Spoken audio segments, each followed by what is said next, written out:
How to create a banner in Minecraft. Now these banners right here that is currently showing in your screen are the most general or the generic banners that you can just simply create on Minecraft. So what you need is just a crafting table. Now all necessary materials will be shown in here. So you just have to access your crafting table box. And then what you need to do is just to head straight into these blocks right here or the swords. We're at the very first option. Just change the page into 2. Then as you can see, there is the banner right here.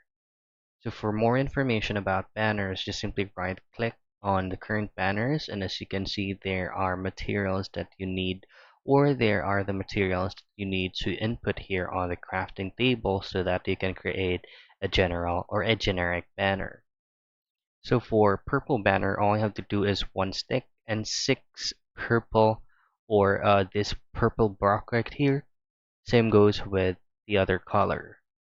So that's the most easiest way possible for you to be able to create a banner in Minecraft.